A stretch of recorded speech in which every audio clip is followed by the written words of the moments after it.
नमस्कार दोस्तों, Hindi net set अध्ययन में स्वागत है आप सभी का।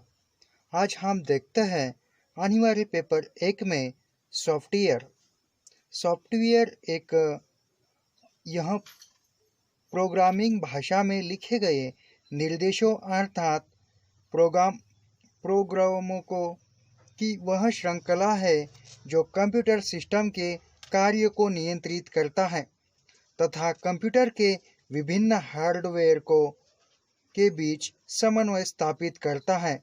सॉफ्टवेयर को निम्न भागों में देखा जा सकता है। सॉफ्टवेयर के निम्न भागों में से सिस्टम सॉफ्टवेयर में जो प्रोग्राम कंप्यूटर को चलाने, उनको नियंत्रित करने, उसके विभिन्न भागों की देखभाल करने तथा उसकी सभी क्षमताओं का अच्छे से अच्छा उपयोग करने के लिए लिखे जाते हैं। उनको सम्मिलित रूप में सिस्टम सॉफ्टवेयर कहा जाता है। ऑपरेटिंग सिस्टम तथा डिवाइस ड्राइव इसके उदाहरण हैं। इसी सिस्टम सॉफ्टवेयर में ऑपरेटिंग सिस्टम कुछ विशेष प्रोग्रामों का ऐसा व्यवस्थित समूह है जो किसी कंप्यूटर के संपूर्ण क्रियाकलाप को नियंत्रित करता है। यह उपभोक्ता एवं हार्डवेयर के बीच एक मध्यस्थ की तरह काम करता है। यह कंप्यूटर के साधनों के उपयोग पर नज़र रखने और व्यवस्थित करने में हमारी सहायता करता है, जैसे डॉस, लाइन्स, विंडोज आदि। ऑपरेटिंग सिस्टम के प्रकार निम्न रूप से देखे जा सकते हैं। इसमें है ब्रांच प्रोसेसिंग ऑपरेटिंग सिस्टम। इस प्रकार के ऑपरेटिंग सिस्टम में एक प्रकार के सभी कार्यों को एक ब्रांच के रूप में संगठित करके साथ में क्रियान्वित किया जाता है, जैसे Unix. Single user operating system. इस प्रकार के ऑपरेटिंग सिस्टम में एक बार में केवल एक उपयोगकर्ता को ही कार्य करने की अनुमति होती है, जैसे MS-DOS, विंडोज आदि। Multi user operating system. यह ऑपरेटिंग सिस्टम एक समय में एक से अधिक उपयोगकर्ताओं को कार्य करने की अनुमति देता है, जैसे यूनिक्स आदि। Multitasking operating system. इस ऑपरेटिंग सिस्टम में एक समय में एक से अधिक कार्यों को संपन्न करने की अनुमति होती है। इसमें उपयोगकर्ता आसानी से दो कार्य के बीच स्विच कर सकता है, जैसे लाइन्स, यूनिक्स आदि। Time sharing operating system. इस प्रकार के ऑपरेटिंग सिस्टम में एक साथ एक से अधिक उपयोगकर्ता या प्रोग्राम कंप्यूटर के संसाधनों का प्रयोग कर सकते हैं, जैसे मैक्स आदि।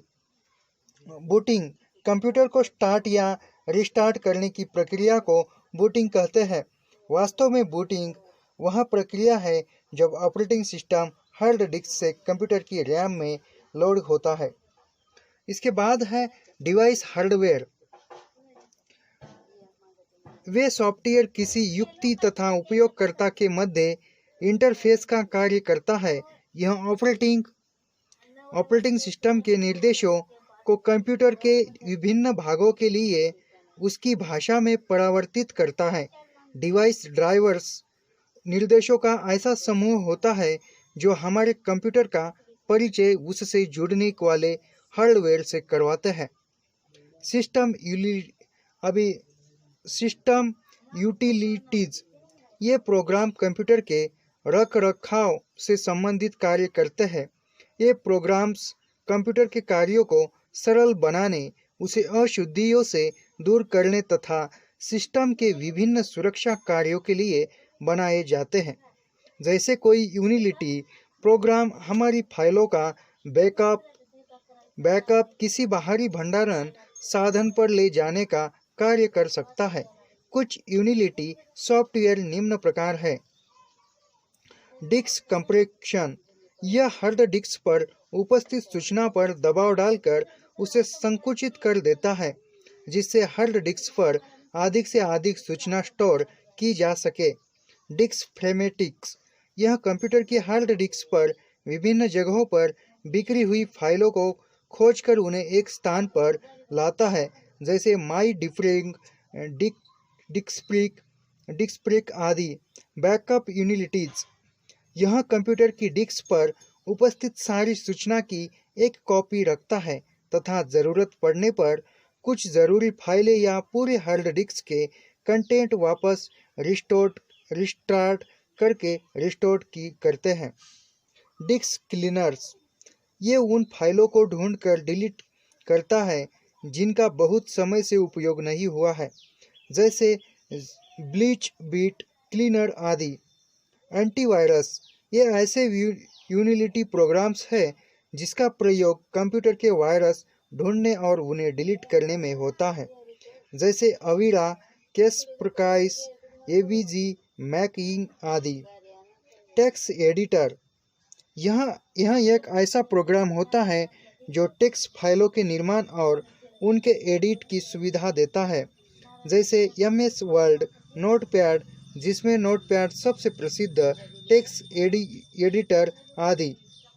एप्लीकेशन सॉफ्टवेयर, एप्लीकेशन सॉफ्टवेयर उन प्रोग्रामों को कहा जाता है जो हमारा वास्तविक कार्य कराने के लिए रखे जाते हैं, जैसे कार्यालय के कर्मचारियों की वेतन गणना, सभी लेन देन तथा खातों का हिसाब किताब रखना, विभिन्न प्रकार की रिपोर्ट्स प्रिंट कराना, टैक्स की स्थिति का विवरण देना, पत्र दस्तावेज तैयार करना आदि। सामान्य एप्लीकेशन सॉफ्टवेयर निम्न दो प्रकार के होते हैं। उसमें है सामान्य उद्देश्य सॉफ्टवेयर, प्रोग्राम का वह समूह जिन्हें उपयोगकर्ता अपनी आवश्यकता अनुसार अपने सामान्य उद्देश्यों की पूर्ति के लिए उपयोग में लाता है। सामान्य उद्देश्य के सॉफ्टवेयर कहलाते हैं जैसे word processing, spreadsheet, presentation software, database management system आदि सामान्य उद्देश्य सॉफ्टवेयर में आते हैं। इसके बाद है विशिष्ट उद्देश्य सॉफ्टवेयर। ये सॉफ्टवेयर किसी विशेष उद्देश्य की पूर्ति हेतु बनाए जाते हैं। इस प्रकार के सॉफ्टवेयर का अधिकांश केवल एक ही उद्देश्य में होता है। उदाहरण के तौर पर कहा जाए तो inventing management system and purchasing system, payroll management system, hotel management system, reservation system आदि। ओपन सोर्स सॉफ्टवेयर्स, यह ऐसा सॉफ्टवेयर होता है जिसका सोर्स कोड मुक्त या बहुत कम धनराशि में सभी के लिए उपलब्ध कराया जाता है। जैसे कहा जाए तो उदाहरण के तौर पर license, Google Chrome, Internet Explorer, editor, MyS, Flume, PHP, finance fax आदि। प्रोसेसिंग भाषा, कंप्यूटर हमारी यह प्रोसेसिंग भाषा यह हम कल देखेंगे। यहाँ से दूसरा बिंदु उत्पन्न होता है, यह एक अलग वीडियो में देखा जाएगा। आज की वीडियो में हमने देखा सॉफ्टवेयर के माध्यम सॉफ्टवेयर के अंदर सिस्टम सॉफ्टवेयर में ऑपरेटिंग सिस्टम के अंदर bench processing operating system, single user operating system, multi user operating system, multitasking operating system, time sharing operating system, device drive, और दूसरा जो बिंदु था वह था सिस्टम यूटिलिटीज। इसके अंदर disk compression, disk fencing, backup utilities, disk cleaner, sanitizer, text editor, और अंतिम जो था इसमें देखा एप्लीकेशन सॉफ्टवेयर में सामान्य उद्देश्य सॉफ्टवेयर और विशिष्ट उद्देश्य सॉफ्टवेयर, और इसके अंतर्गत देखा ओपन सोर्स सॉफ्टवेयर। यह आज की वीडियो में। मिलते हैं नेक्स्ट वीडियो में। धन्यवाद। राम राम।